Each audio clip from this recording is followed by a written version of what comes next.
Mid-February 1943, Sedebuzid, Mamoun Ahmed. Mid-February 1943, Sedebuzid, Tunisia. A captured M4A1 Sherman came to rest in the dunes. Its American star, still faintly visible beneath a hastily applied German cross. Officers from the Heavy Panzer Battalion 501 gathered around the prize, notebooks already open, that single intact. Serviceable American tank, taken during the fighting at Sidboid, set off a crisis of confidence among German designers that would reverberate through their armored vehicle programs for the remainder of the war. The rules of armored combat were about to be reconsidered, not because of thicker armor or bigger guns, but because of something the Germans had long neglected: automotive reliability that simply would not fail. Painted on the hull was the name WW2. Its serial number read USA 3,067,641. It had been built by Limer Locomotive Works and was assigned to Company G, 1st Armored Regiment, 1st Armored Division. Members of a German reconnaissance unit drove this Sherman some 350 kilometers across North African terrain to the port of Sfax, a journey that took 4.5 days. With every kilometer, the vehicle disproved German preconceptions about the scale and quality of American industry. The engine kept cool. The transmission held up. The final drives continued to perform without fault. German crews, used to frequent mechanical halts even on short moves, watched uneasily as the captured tank simply kept running through conditions that would have sidelined their own machines. At the port, WW2 was loaded aboard a freighter bound for Germany under strict orders from the Army Weapons Office. The tank had to arrive at the Kummersdorf testing center intact and operational. German intelligence had only fragmentary figures on American production. Seeing the actual vehicle made those abstract numbers concrete. The Sherman embodied mass manufacturing on a scale Germany could not match. Built to automotive engineering standards the Wehrmacht had not fully adopted. As the ship crossed the Mediterranean, Wehrmacht engineers drafted test plans that would force them to confront uncomfortable truths about their own limits and American capabilities. Spring 1943, Kummersdorf Proving Ground, Brandenburg, Germany. WW2 rolled off the transport wagon, carrying the Zugfahrts 259 designation and German license plate, WHO 58941. Test teams had already stenciled armor thick and slope angles across its surfaces, annotating it for a thorough evaluation. The Kummersdorf Proving Ground, some 25 kilometers south of Berlin, was the German Army's principal facility for testing both domestic and captured equipment. Here exacting technicians measured, tried, and analyzed everything from track tension to transmission efficiency, recording their findings in detailed technical dossiers. The Sherman was about to undergo the most exhaustive mechanical scrutiny German engineering could devise. Specialists from several technical branches performed the initial inspection. They photographed components from every useful angle, measured clearances with precision instruments, and cataloged construction methods that seemed astonishingly simple compared with German practices. Powertrain experts were immediately drawn to the transmission, where German vehicles used straight-cut gears that demanded fine tolerances and frequent upkeep. The Sherman employed herringbone cut gears that spread load across multiple teeth at once. This approach already common in American automotive manufacture since the 1930s yielded remarkable durability without need for extreme precision. German engineers had assumed herringbone gears were too difficult to mass-produce with their existing industrial base and workforce training, yet the Americans were producing them by the thousands. Testing began with fundamental automotive trials meant to strain every mechanical subsystem under controlled conditions. Engineers drove WW2 through obstacle courses simulating battlefield terrain, tracked fuel use, watched engine temperatures, and monitored transmission behavior over varied loads and surfaces. After each run, they dismantled parts to inspect wear, looking for signs of stress, lubrication, failure, or design flaws. The findings contradicted core German assumptions about the trade-offs between performance and dependability. The Sherman met expectations across the board and outperformed German tanks in the one area they habitually failed: operational endurance without intermediate maintenance. The powertrain analysis exposed diverging design philosophies that explained much about American versus German thinking. The Sherman's gearbox offered 5 forward gears plus reverse, with synchros on gears 2 through 5 that removed the need for double clutching during routine driving. That made the tank almost as straightforward to operate as a civilian car and greatly reduced the training burden on drivers. German tank crews, by contrast, had to learn complex double-clutch techniques and delicate throttle control to avoid wrecking their gearboxes. The Sherman's design assumed ordinary soldiers with basic automotive skills would run these vehicles, whereas German designs presumed highly trained specialists would always be available. The Continental R975 radial engine, fitted to this Sherman, showed exceptional resilience under diverse operating conditions. Observers recorded steady performance across temperature ranges that would have caused comparable German engines to overheat or lose output. Its cooling arrangement, although straightforward, worked effectively. The air cleaning system coped with desert dust without the frequent blockages that hampered German vehicles in North Africa. Each subsystem embodied a design approach that favored dependable practicality over theoretical optimization. Asterisk, June 6 and 7, 1943. At the Hillesleben artillery range, the Reich's armaments minister, Albert Schar, arrived to chair a major weapons conference attended by industry chiefs and senior Wehrmacht officers. The program included slope-climbing comparisons between German and captured Allied tanks. WW2 was parked beside the newest German machines, including a freshly built Panther ASF with its 700 horsepower. Maybach HL230, and a Ferdinand tank destroyer representing the pinnacle of German armored engineering. Schar, accountable to Hitler for armaments output, needed to see firsthand what American industry could produce and how German designs stacked up. The demonstration delivered uncomfortable answers for both Schar and German designers. The Sherman climbed the test incline with smoothness. Its 5-speed manual gearbox, synchronized in 2nd through 5th, shifted cleanly, and the engine supplied steady power throughout the ascent. The driver displayed the kind of easy control that later became synonymous with Sherman operation. The Panther, with its stronger power plant, only managed to match the Sherman's climb with far greater difficulty. The Ferdinand, weighing roughly 65 tons and using a complex electric transmission, stalled partway up the slope. Speer watched recovery teams struggle to restart it, an embarrassing malfunction in front of dozens of senior officers and industrial leaders. In his memoirs, written years later, Speer recounted Sherman traits he'd seen during an inspection tour in Italy in October 1944. Noting favorable reports about the Sherman's cross-country mobility and its ability to climb terrain German experts had thought impassable for tanks, he credited that mobility to a power-to-weight ratio that gave the Sherman superior cross-country performance on level ground.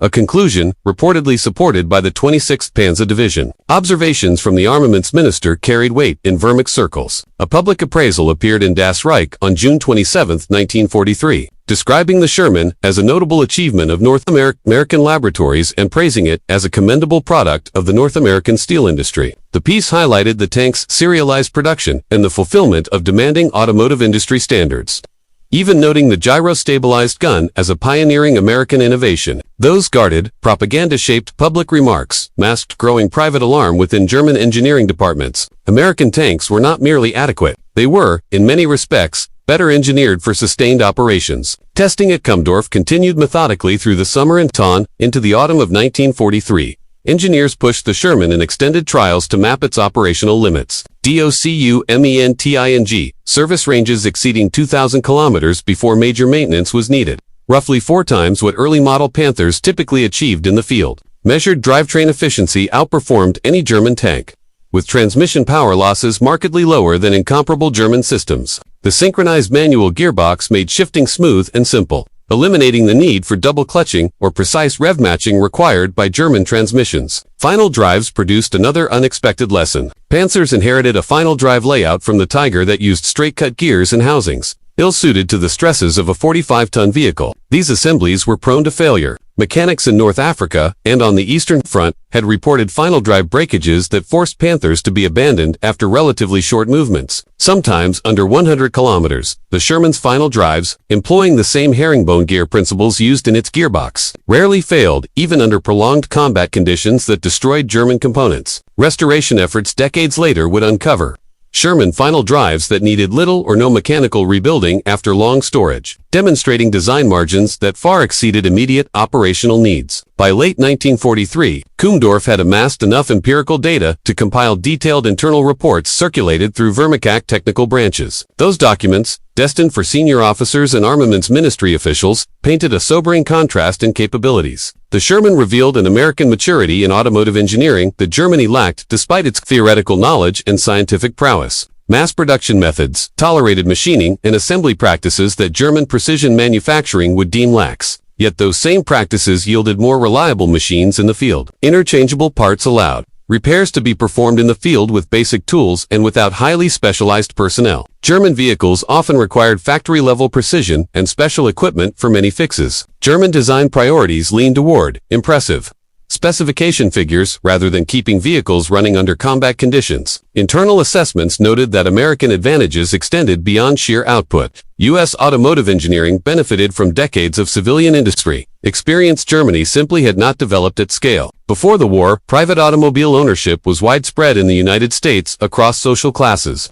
While in Germany, cars remained largely luxury items for the affluent and regime elite. The Volkswagen program, promised to workers since 1934, produced fewer than 1,000 civilian vehicles by 1939. That gulf in civilian automotive maturity translated directly into tank design philosophy. Americans made tanks maintainable by mechanics with ordinary automotive skills, while German tanks demanded specialist training and continual expert attention from personnel with years of military technical education. As field reports mounted through late 1943 and into early 1944, the contrast in reliability became impossible to ignore. Panther crews faced strict operating constraints to avoid mechanical breakdowns that would strand them. Drivers were explicitly warned not to shift gears frequently because excessive shifting damaged transmissions. Third gear suffered enough failures that manuals cautioned against its regular use. Panthers could not perform turning maneuvers while reversing without risking transmission destruction. Pivot turns were feasible only when track resistance was equal, sharply limiting tactical options. Debris entering the running gear could jam the drive sprocket and demand hours of work to clear. These shortcomings existed even though Panthers were produced in specialized tank factories by skilled workers using Germany's best available materials. The Sherman, in contrast, was the product of automotive engineers at General Motors, Ford and Chrysler, who applied mass production techniques refined over decades of building civilian cars. Wherever feasible, the tank used commercial automotive parts, tapping existing supply networks and factory know-how. Its gearboxes were manufactured by several firms, Caterpillar, Tractor, Buick and Ford Motor Company among them, all following the same specifications. So parts were fully interchangeable and could be swapped without adjustment. That kind of standardization, routine in the U.S. car industry, was largely absent in German tank manufacture, where each plant introduced slight differences that prevented true parts interchangeability. Additional captured Shermans reached Kumdorf through 1943 and 1944, including examples taken from British units in Italy and from Soviet formations on the Eastern Front.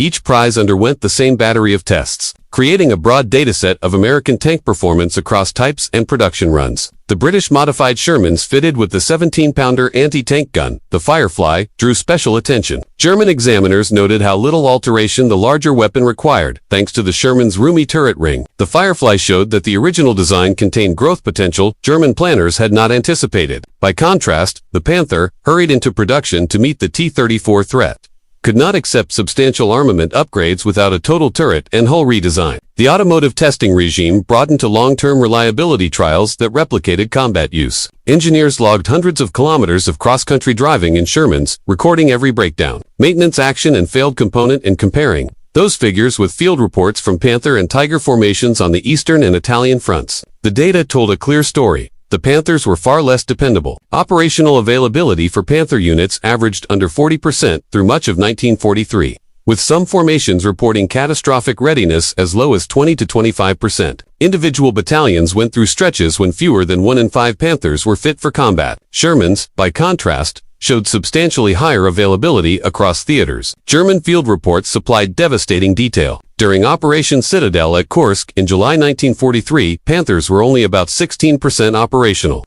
with mechanical breakdowns eliminating more vehicles than enemy fire. By December 1943, readiness had risen to only 37%. Reports from February 1944 still showed roughly 37% operational. April climbed to 50%, and by May 1944, some units reached 78%. These percentages represented tanks actually capable of fighting on a given day, with the remainder awaiting parts or repairs. The figures reflected slow improvements as design faults were corrected. Yet even the best Panther rates never equaled the Sherman's reliability from early production. Engine longevity illustrated the gap starkly. The diesel Sherman variant reached service lives beyond 3,000 kilometers with proper upkeep, while Panther engines struggled to hit 1,000 kilometers even after fixes. German communiques from March 1944 touted new Panther engines reaching 700 to 1,000 kilometers as a success, an advance that still left them at roughly one-third of the Sherman diesel's endurance. Sherman transmissions needed little attention between overhauls, and synchronized gearing reduced the chance of driver-induced damage. Panther gearboxes demanded constant care and frequent repairs. Third gear failures were so common crews learned to skip from second to fourth to avoid the trouble ratio. Sherman final drives, built on the same herringbone gear principle as their gearboxes, withstood conditions that routinely destroyed Panther final drives within 100-200 km. German units that pressed captured Shermans into service confirmed the Commodore findings in everyday operations. Mechanized formations, desperate for dependable vehicles as their own armor declined, eagerly used intact American tanks. Unlike captured T-34s, which Germans often heavily modified, Shermans generally required no changes because they worked correctly out of the box. Crews who had suffered repeated breakdowns in their own machines found Sherman reliability remarkable and recorded their impressions in letters and reports. Accounts from Panzer regiments emphasized that Sherman crews could concentrate on tactics and fighting, while Panther and Tiger crews constantly feared being sidelined by mechanical failure before a mission ended. In January 1945, the 10th SS Panzer Division captured 12 M4A3 Shermans at Hellesheim during Operation Nordwind. These vehicles had belonged to the American 43rd Tank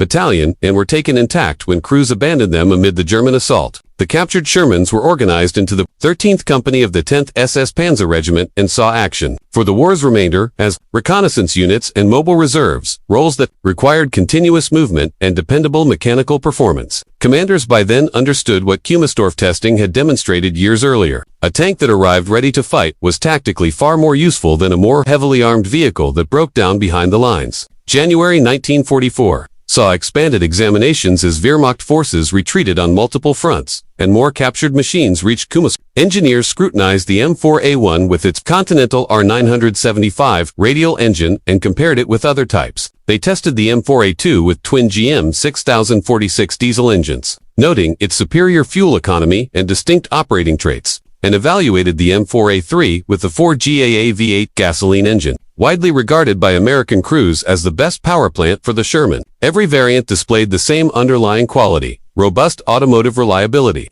rooted in sound engineering and consistent manufacturing. The uniformity across makers impressed German technicians accustomed to significant quality swings between different producers of nominally identical German tanks. The diesel M4A to particularly impress the examiners at Soviet forces received 41,002 of these tanks under Lend-Lease, and many fell into German hands during withdrawals on the Eastern Front. The twin GM 6046 DIESEL matched other Sherman variants in performance while burning far less fuel, a critical benefit as German fuel stocks dwindled. German engineers had experimented with diesel tank engines but abandoned those efforts because of production challenges and the complexity of fuel injection systems. American industry nevertheless manufactured diesel Shermans alongside gasoline models without disrupting output, showing a manufacturing flexibility and technological breadth German industry could not replicate under wartime strain. By March 1944, General Heinz Guderian, Inspector General of Panzer Troops, reported that Panther reliability improvements had reached what he called acceptable standards. Engine life was 700 to 1,000 kilometers, and final drive faults had been largely cured through redesigns and better production methods. That achievement was celebrated in German communications. Yet it only brought Panther performance up to levels that Sherman had already provided. From its early production in 1942, the contrast became all the more acute as German tank manufacturing suffered from resource shortages and increasingly effective Allied bombing that targeted critical bottlenecks. In Panther and Tiger production, the Maybach engine works at Friedrichshafen, suffered catastrophic damage from a Royal Air Force bomber command raid on the night of April 27 to 28, 1944. 322 aircraft took part in what Imperial War Museum records call the single most destructive strike on German tank production during the war. Adjacent to the engine plant, the ZF gearbox factory was also wrecked, halting engine and transmission output for 6 months. When manufacture restarted in November 1944, quality control had declined sharply. As German factory labor was drained into the armed forces, camp laborers were increasingly used in tank plants and deliberate sabotage became a problem. Cigarette filters stuffed into oil passages, gaskets fitted incorrectly, and parts assembled without proper clearances. None of these disruptions touched Sherman manufacture,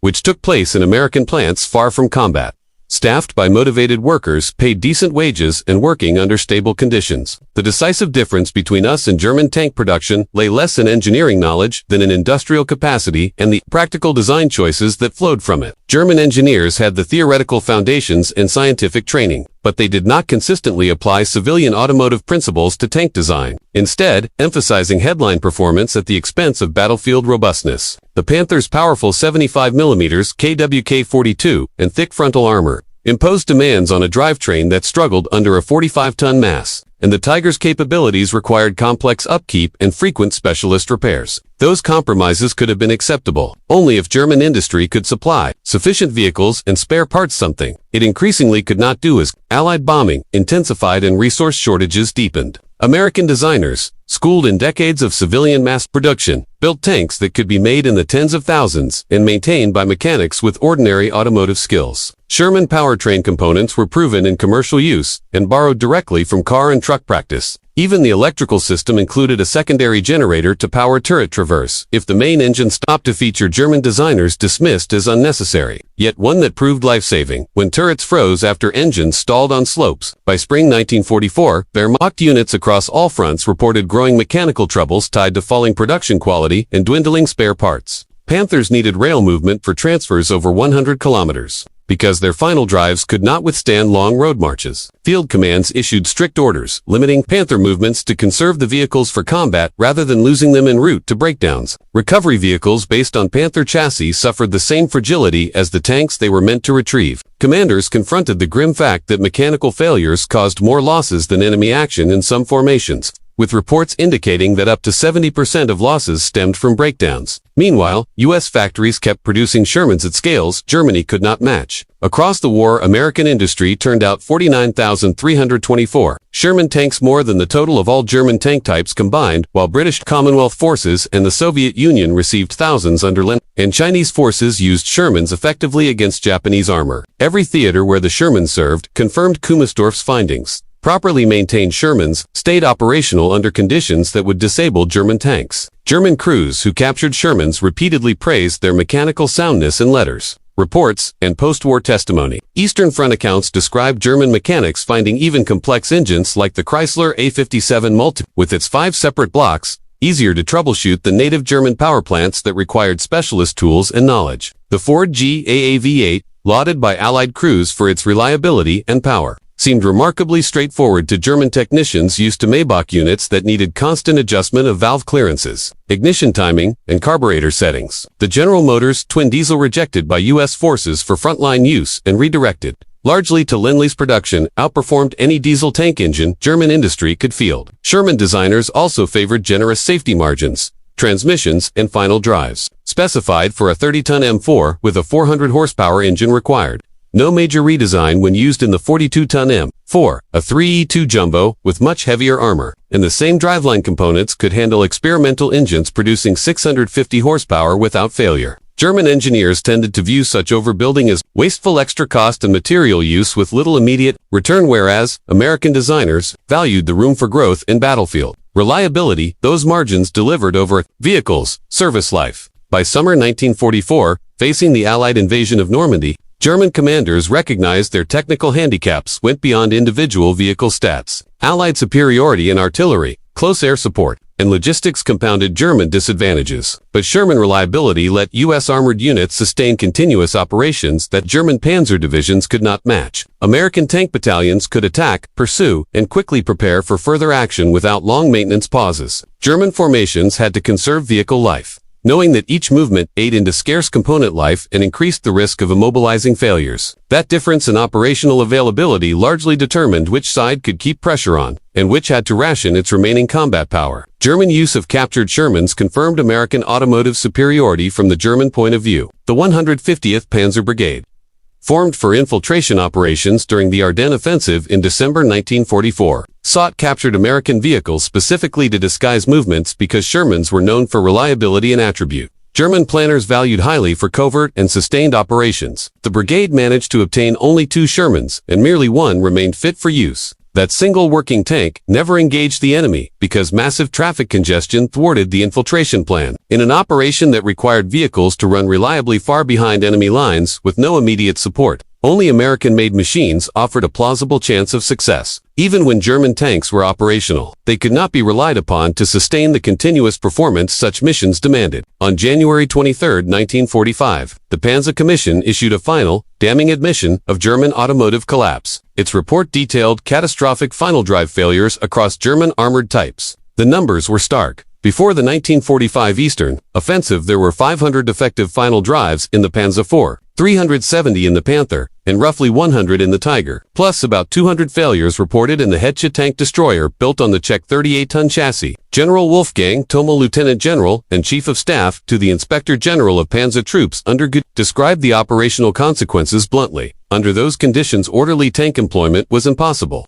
Troops lost faith in their machines and in some cases abandoned entire vehicles out of fear of being stranded by final drive failures and captured. Tanks designed to intimidate with impressive technical specs failed at their most basic job, reaching the battlefield and finishing their missions. As Soviet forces pushed relentlessly toward Berlin, the Kumysov testing complex readied for evacuation. Early in 1945, engineers hurriedly packed test records and shipped documents westward to preserve technical intelligence for future analysis. Some captured vehicles, including at least 2 Shermans, were hurried into improvised service with units defending Berlin's approaches. These improvised crews used the Allied tanks alongside German machines in the final desperate fights, offering a last real-world comparison. The Shermans remained functional until destroyed by enemy fire or abandoned when fuel ran out. German tanks, including Panthers and the dwindling number of Tigers, continued to fail mechanically at rates that surprised even crews long accustomed to unreliability. The saga of WW2 and the many Shermans examined at Kumdorf highlights one of World War II's stark industrial imbalances. German engineers operating inside a system that prized theoretical perfection over practical usefulness produced machines that impressed on paper but faltered under prolonged field use. American engineers, drawing on decades of civilian automotive manufacturing experience, produced military vehicles that, while technically simpler in some respects, kept working under conditions that overwhelmed German designs. In armored combat, a weapon that functions when required outperforms a theoretically superior system that never reaches the fight or cannot finish its task. Post-war analyses by U.S. and British intelligence confirmed the Kumtov testing conclusions. Systematic inspections of destroyed German tanks showed mechanical malfunction as often as combat damage. Among lost causes: final drives fractured from stress, transmissions seized from poor lubrication or operator mistakes, engines failed from overheating or oil starvation. Germany's fixation on singularly impressive technical metrics had blinded it to the essentials of reliability and maintain. Its tanks could not be kept running by conscript mechanics without extensive, specialized training and constant, expert attention. Powered by engines that demanded continual, skilled intervention and supported by a logistics network that buckled under the weight of supplying innumerable unique parts to dispersed units. Lessons from Kumtov shaped post-war West German thinking about armored vehicles. When the Federal Republic began work on the Leopard 1 main battle tank in the 1950s, designers deliberately prioritized reliability and ease of maintenance over chasing peak performance figures. They studied American automotive practices and intentionally applied those principles to military design. The Leopard 1 incorporated many of the practical ideas that had made the Sherman effective: robust powertrains with ample safety margins, straightforward maintenance that required few specialized tools, standardized parts for quick field repairs, and built-in capacity for upgrades without total redesign. The Leopard 1 went on to become one of the Cold War's most successful tank types, serving many armies and remaining in production for decades. The Shermans, seized at Kumysdorf WW2, among them with its name still visible on the hull, were more than captured hardware for technical scrutiny. They were concrete proof that industrial maturity and applied engineering, grounded in practical experience, mattered more than isolated technical innovation pursued without regard to manufacturing realities. German tank designers chased advanced specifications, believing superior technology could offset shortages in materials and fewer numbers. They were mistaken. American designers produced dependable vehicles because decades of hard-won experience taught them that logistics, maintainability, and steady operational availability decide outcomes in modern mechanized warfare. Their judgment proved correct and ultimately decisive. The reliability gap between Shermans and German tanks affected tactical armored combat and reshaped broader views about industrial capacity's decisive role in modern conflict. Germany entered the war with technical edges in many weapon systems, backed by strong scientific and engineering talent, but it lacked the industrial breadth in manufacturing depth to sustain those advantages through large-scale production while fighting on multiple fronts. The United States fielded weapons that were often less technically elaborate, but it possessed the industrial muscle to build them in overwhelming numbers and to iteratively improve quality, dependability, and performance from combat feedback. This model, embodied by Sherman design and mass production, proved far more effective than German technical finesse applied to limited runs. The U.S. produced nearly as many Shermans as Germany produced tanks of all types combined, while also manufacturing huge quantities of other weapons. supplying allies via Lend-Lease and preserving a high civilian living standard. That economic output, impossible for Germany to match even before strategic bombing intensified, helped decide the war as surely as any battlefield victory. The arithmetic was stark. A Sherman with a serviceable 75mm gun that reliably reached and fought on the battlefield was worth far more than a Panther with a superior gun that broke down before contact or required 3 days of repair for every day in service. A battalion with 80% operational vehicles could undertake missions that one with 40% availability simply could not. Reliability was not a mere convenience. It underpinned operational effectiveness and determined whether armored units could carry out their orders. German tanks repeatedly failed that basic test throughout the war. American tanks repeatedly passed it. By mid-1943, Kummersdorf testing had demonstrated this beyond reasonable doubt, even as commanders continued to field Panthers and Tigers that looked formidable on paper, but could not be depended upon when it mattered most. The Sherman did not win World War II because it was technically superior in firepower or armor. It prevailed because American industry delivered mechanical dependability, steady availability, and ease of upkeep. German engineers at Kummersdorf recognized these truths by mid-1943. After exhaustive trials, they compiled detailed reports, tested hypotheses rigorously, and reached the correct conclusions about American advantages. But knowing a problem and fixing it are different challenges, and German industry lacked the capacity to retool production around reliability principles while fighting a losing multi-front war